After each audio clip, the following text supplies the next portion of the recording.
Baik, selamat sore atau selamat siang buat kita semuanya. Masih jam setengah dua ya, belum selamat sore, masih selamat siang. Mari membuka Alkitab dari Matius pasal yang kelima, ayat yang keenam. Ya, mari kita buka sama-sama. Matius pasal yang kelima, ayat yang keenam. Mari kita lihat bersama-sama ya, Matius pasal 5 ayat yang keenam. Baik, kalau sudah mendapatkan, saya membaca buat kita demikian firman Tuhan. Ya, berbahagialah orang yang lapar dan haus akan kebenaran, karena mereka akan dipuaskan. Sekali lagi, ya, berbahagialah orang yang lapar dan haus akan kebenaran, karena mereka akan dipuaskan. Nah, ini kalau kita memperhatikan di dalam teks kita ini ada kebutuhan yang sangat insiden ya, yang sangat mendasar bagi manusia. Yang pertama adalah rasa lapar, dan yang kedua adalah rasa haus. Ya, jadi kalau ada rasa lapar, berarti orang mencari kebenaran, mencari makanan. Kalau orang merasa haus, berarti dia mencari apa? Mencari minuman. Ya, dua kata ini digunakan untuk satu kata sifat ya, kata sifat yang disebut di sana dengan kata kebenaran itu. Ya, jadi sekali lagi, dua kata itu digunakan untuk kerinduan, ya, kebutuhan akan yang namanya kebenaran. Jadi kalau kita melihat di dalam bagian ini, dalam bahasa asli sebenarnya adalah berbahagialah orang yang lapar dan haus akan yang namanya apa? Kebenaran. Jadi ternyata kalau kita cari dalam bagian ini kebenaran yang mana ini? Nah, kebenaran di dunia ini kan banyak ya. Ya, Lao Tse ya dalam pengajarannya dia juga mengatakan dia punya kebenaran.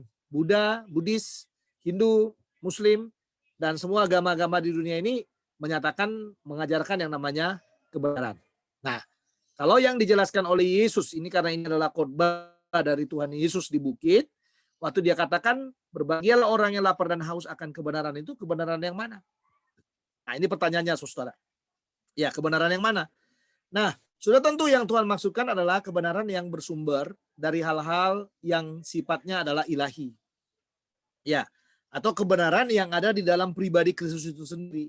Ya, kebenaran yang ada di dalam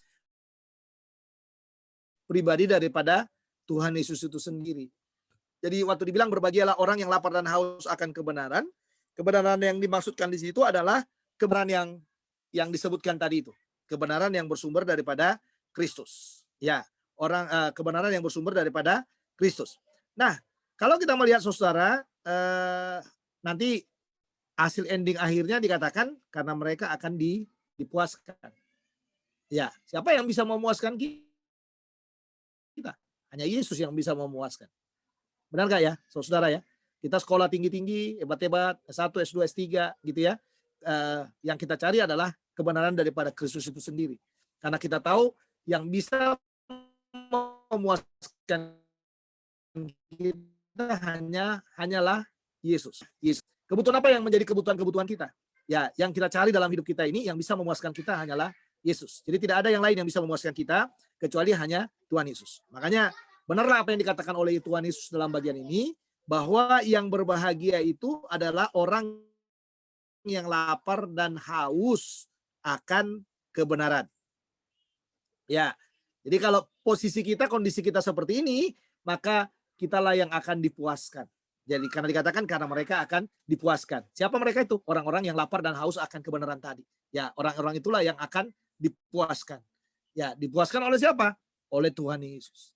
Jadi kepuasan sejati itu kita dapat di mana? Kita dapatkan di dalam Tuhan Yesus. Jadi tidak ada kepuasan yang sejati yang bisa kita temukan dalam dunia ini kecuali hanya di dalam Yesus. Jadi kita harus belajar dalam hidup kita ini mencari kepuasan itu adalah di dalam Yesus. Nah, kalau kepuasan kita di dalam Yesus, saudara, berarti yang kita kejar dalam hidup kita selama kita hidup sebagai anak-anak muda, kita tidak mencari kepuasan yang sifatnya apa? Sementara. Ya, pergi ke diskotik, saudara dugem misalnya, itu sementara. Ya, sementara saja. Kalau kita keluar dari diskotik, kita keluar dari dugem misalnya seperti itu, kita sudah merasa ada sesuatu yang kurang lagi dalam hidup kita. Ya, jadi saudara berpetualang, naik gunung, turun gunung, naik lembah, ya kan, turun lembah, ya, naik gunung, turun lembah, maaf ya, naik gunung, turun lembah, ya, terus saudara dengan hobi-hobinya kita misalnya, ya, sebagai anak-anak muda, saya katakan itu juga adalah kepuasan yang sifatnya sementara. Setelah kita nanti tidak lagi melakukan itu, kita akan kehilangan. Ya, ada sesuatu yang hilang dari dalam hidup kita. Ya, kalau kita yang kuliah-kuliah seperti ini, pada waktu dibuat reunian, misalnya seperti itu ya, reunian, ya ketemuan dengan teman, dengan sahabat yang sudah lama nggak ketemu misalnya seperti itu, ya, waktu kita ketemu mungkin sukacita, mungkin kita bisa hahaha, masih bisa ketawa-ketawa dan lain sebagainya. Tapi setelah itu, ya, setelah itu nanti kita pasti merasakan ada sesuatu yang hilang lagi dari dalamnya. Jadi makanya ayat ini mengatakan, ya berbahagialah orang yang lapar dan haus akan kebenaran karena mereka akan dipuaskan. Jadi yang bisa memuaskan siapa? Ya karena kita lapar haus akan kebenaran itu tadi, yang bisa memuaskan kita yaitu kebenaran itu. Kebenarannya siapa? Ya kebenarannya Kristus. Ya, makanya saudara cobalah, saudara membuat semacam semacam saat teduh kepada Tuhan. Saudara memperbanyak membaca kitab suci, mencari wajahnya, benar-benar tinggal di dalam Yesus, saudara, ya, kita akan merasakan hal-hal yang berbeda dari dalamnya dibandingkan kita pergi mungkin ke rumah pesta, kita pergi ke rumah-rumah tertentu yang bisa memuaskan kita. Ya, nah kita melihat di dalam bagian ini, ya, orang yang lapar dan haus akan kebenaran itu, syarat dasar dari semua kehidupan saleh dikatakan adalah lapar dan haus akan kebenaran. Nah ini ya. Jadi kalau saudara katakan, lihat di Matius 6 ayat 33 misalnya, carilah dahulu kerajaan Allah dan kebenarannya, maka semuanya akan ditambahkan kepadamu. Lihat di sana, kalau saudara melihat dalam Matius 6 ayat 33, kerajaan Allah disejajarkan dengan kebenaran Allah. Ya, jadi carilah dahulu kerajaan Allah dan kebenarannya. Jadi waktu kita mencari kerajaan Allah, seharusnya kita mencari kebenaran Allah yang menjadi penguasa daripada apa? Penguasa daripada kebenaran itu. Ya, makanya dikatakan lapar semacam itu tampak dalam diri Musa. Misalnya dalam Keluaran pasal 33 ayat 13 ya. Ayat 13 dikatakan, maka sekarang jika aku kiranya mendapatkan kasih karunia di hadapanmu, ya, beritahukanlah kiranya jalanmu kepadaku sehingga aku mengenal engkau, supaya aku tetap mendapat kasih karunia di hadapanmu. Ingatlah bahwa bangsa ini umatmu. Tetapi jawabnya, perlihatkanlah kiranya kemuliaanmu kepadaku. Ya. Jadi perhatikan saudara di sana. Ya. Perhatikan di sana apa yang dikatakan di dalam teks kita ini menjelaskan bagaimana kelaparan, kehausan Musa akan siapa? Akan Tuhan. Ya, dia sangat haus sekali, makanya dia minta apa? Perlihatkanlah kiranya wajahmu kepadaku, katanya. Kenapa? Karena dari suara, dari segi suara dia sudah banyak dengar tentang Tuhan, tapi dia rindu sekali melihat wajahnya Tuhan. Ya, perlihatkanlah wajahmu. Tapi Tuhan katakan, kamu nggak bisa melihat wajahku karena pada waktu kamu melihat wajahku kamu akan binasa, katanya. Tapi di lekuk bukit itu, katanya, di lekuk bukit itu aku akan menaruh punggungku di sana dan kamu bisa melihat. Lihat di sana. Inilah kerinduan dari orang-orang yang mencari Tuhan. Kehausan daripada orang-orang yang mencari Tuhan. Ya, mencari Tuhan. Nah, lalu kalau kita melihat Rasul Paulus juga dalam Filipi itu, yang kukehendaki ialah mengenal Dia. Dan dikatakan di sana ya, yang kukehendaki ialah mengenal Dia dan kuasa kebangkitannya dan persekutuan dalam penderitaannya, di mana aku menjadi serupa dengan Dia dalam kematiannya. Nah, ini fokus hidupnya. Ya, Filipi 3 ayat 10 itu, yang kukehendaki ialah mengenal Dia dan kuasa kebangkitannya dan persekutuan dalam penderitaannya. Dua di sana. Ya, dua dia sana, mengenal Dia, kuasa kebangkitannya, persekutuan dalam penderitaannya, dan dikatakan di mana aku menjadi serupa dengan Dia dalam kematiannya. Wah, luar biasa, saudara. Inilah kerinduan-kerinduan orang-orang yang lapar dan haus akan kebenaran. Nah, kondisi rohani orang Kristen seumur hidup mereka akan tergantung pada rasa lapar dan dahaga mereka akan apa? Jadi kalau kita mau lapar haus dan haus itu akan apa? Yang pertama akan kehadiran Allah. Kehadiran Allah ya. Ya kita harus tahu ya. Allah itu harus hadir dalam hidup kita. Nggak boleh Allah tidak hadir. Makanya Allah itu hidup dalam hati kita. Kita terima Yesus itu dalam hati kita. Supaya apa? Supaya kita bisa merasakan kehadirannya.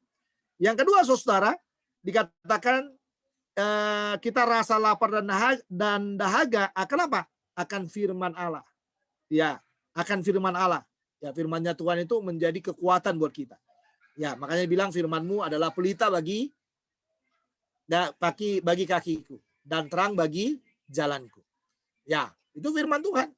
Ya, lalu kita juga dikatakan di sana kondisi rohani orang Kristen seumur hidup mereka akan tergantung pada rasa lapar dan dahaga mereka akan apa? Kehadiran Allah, firman Allah. Lalu yang ketiga adalah hubungan dengan Kristus. Ya, hubungan kita dengan Kristus.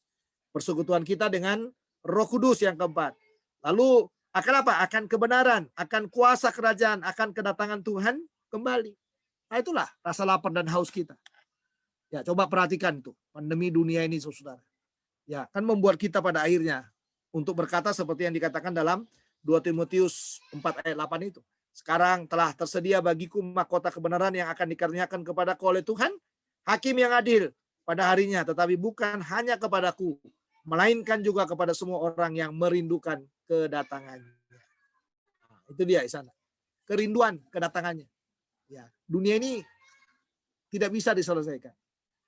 Anda nanti melihat ya, dikatakan bahwa pandemi akan berakhir, ya akan ada yang baru yang muncul katanya, ada nanti setelah yang baru sudah bisa diatasi, muncul lagi. Nah, itu buktinya bahwa dunia ini memang ruwet. Kondisinya sedang ruwet. Ya, kondisinya sedang ruwet. Dan saya sangat meyakini secara pribadi sebenarnya secara otomatis tubuh kita itu akan kuat sendiri dengan kondisi itu. Jadi imun tubuh kita itu akan kuat dengan apa? Dengan situasi pandemi yang ada. Ya, kenapa orang dibilang vaksin gitu? Vaksin misalnya. Contohnya supaya apa? Supaya menambah kekebalan tubuhnya. Supaya dia mudah beradaptasi dengan apa? Dengan situasi yang ada. Nah, lihat di dalam bagian saudara bahwa di balik semuanya itu kita jauh lebih merindukan apa? Kedatangan Tuhan kembali. Ya, kedatangan Tuhan kembali. Kita lapar dan haus akan kedatangan Tuhan. Ya, yang kedua, kelaparan orang Kristen terhadap perkara Allah dikatakan dilenyapkan oleh kekhawatiran dunia. Jadi sekali lagi, kelaparan orang Kristen terhadap perkara Allah, perkara ilahi, perkara kekekalan, kadang-kadang dilenyapkan oleh kekhawatiran dunia. Tipu daya kekayaan katanya. Itu dikatakan dalam Matius 13 ayat 22. Di sana dikatakan yang ditaburkan di tengah semak duri ialah orang yang mendengarkan firman itu. Lalu kekhawatiran dunia ini dan tipu daya kekayaan menghimpit firman itu sehingga tidak berbuah. Pada dasarnya orang-orang Kristen itu adalah orang-orang yang lapar akan Tuhan. Tapi menjadi tidak lapar kita, tidak menjadi haus gara-gara apa? Itu tadi, tipu daya dunia itu menghimpit kita. Ya, kekhawatiran dunia itu menghimpit kita. Sehingga kadang-kadang wah, kita nggak merasa lapar lagi, gitu ya. Nah, lalu kelaparan kita dan kehausan kita akan Tuhan itu dikatakan dihimpit oleh apa? Keinginan akan berbagai hal. Misalnya dalam Markus 4 ayat 19. Lalu kekhawatiran dunia ini dan tipu daya kekayaan dan keinginan-keinginan akan hal yang lain masuklah menghimpit firman itu sehingga tidak berbuah. Makanya saudara, jangan kaget kalau saudara ketemu dengan orang-orang Kristen yang tidak berbuah. Jangan kaget kalau saudara nanti ketemu dengan orang-orang Kristen yang tahu kebenaran tapi tidak hidup dalam kebenaran. Kenapa itu tadi? Ya, itu tadi. Karena firman itu terhimpit dengan dunia. Ya. Lalu juga dikatakan kelaparan itu bukan hanya terhimpit dengan tipu daya dunia, kekhawatiran dunia, keinginan akan berbagai hal, tetapi juga kenikmatan hidup. Dalam Lukas, kalau kita lihat dalam Lukas ya, Lukas 8 ayat 14. Yang jatuh dalam semak duri ialah orang yang telah mendengar firman itu. Dan dalam pertumbuhan selanjutnya mereka terhimpit oleh kekhawatiran dan kekayaan dan kenikmatan hidup. Sehingga mereka tidak menghasilkan buah yang matang. Nah, ini semuanya. Ya, kita tahu bahwa inilah yang menghimpit kita. Makanya dikatakan pada saat kelaparan orang percaya akan Allah dan kebenarannya sudah tidak ada lagi, mereka akan mati secara rohani. Jadi kalau kalian udah nggak suka baca Alkitab, nggak suka berdoa, nggak suka ibadah, nggak suka bersekutu dengan Tuhan, sebenarnya secara rohani lambat laun kita sudah mulai apa? Sudah mulai akan mati. Karena kalau udah nggak suka baca firman, berarti secara roh kita mulai stroke. Ya, jadi kalau ada orang Kristen nggak suka baca Alkitab, saudara, rohnya sedang stroke. Jadi bukan tubuhnya yang stroke, rohnya sedang stroke. Kalau dia nggak suka berdoa lagi, nah itu lagi apanya lagi? Jiwanya mungkin sudah mulai stroke. Ya, dan lama-kelamaan saudara yang terjadi apa? Yang terjadi adalah kematian rohani. Ya, karena sudah tidak, kalau rohani ini sudah rusak, maka rusaklah semuanya. Makanya dikatakan, oleh karena itu adalah sangat penting bahwa kita peka terhadap pekerjaan Roh Kudus yang menginsapkan kita. Jadi kita harus membiarkan Roh Kudus itu menginsapkan kita supaya apa? Supaya rasa lapar, haus akan kebenaran itu ada lagi di dalam hidup kita. Jadi saya boleh simpulkan, saudara, pelajaran firman Tuhan hari ini, bahagia orang yang lapar dan haus akan kebenaran itu, ya bahagia yang pertama karena apa? Karena dia mencari upah, mendapatkan upah. Jadi apa yang dia cari itu ada upah buat dia. Yang kedua bukan hanya dia dapat upah, saudara, tetapi dikatakan bahwa orang yang lapar, haus akan kebenaran itu sebenarnya orang yang masih hidup rohnya. Jadi kalau saudara masih lapar dan haus akan kebenaran, berarti rohmu itu masih hidup, bukan stroke, saudara. Ya, bukan stroke. Tapi kalau saudara udah nggak suka dengan hal-hal yang namanya kebenaran, berarti saudara udah mulai stroke gitu. Bisa stroke ringan, stroke berat, ya bisa lumpuh total, dan lain sebagainya. Jadi, jadi satu kalimat untuk semuanya, satu pernyataan buat semuanya. Bahwa marilah menjadi orang yang lapar dan haus akan kebenaran. Karena di dalamnya kita beroleh kekuatan yang kita dapatkan dari kebenaran yang sedang kita cari itu. Tuhan Yesus memberkati kita. Selamat sore. Mari kita berdoa. Bapa dalam sorga, terima kasih buat firman-Mu. Meteraikan dalam hati kami. Kami sangat percaya akan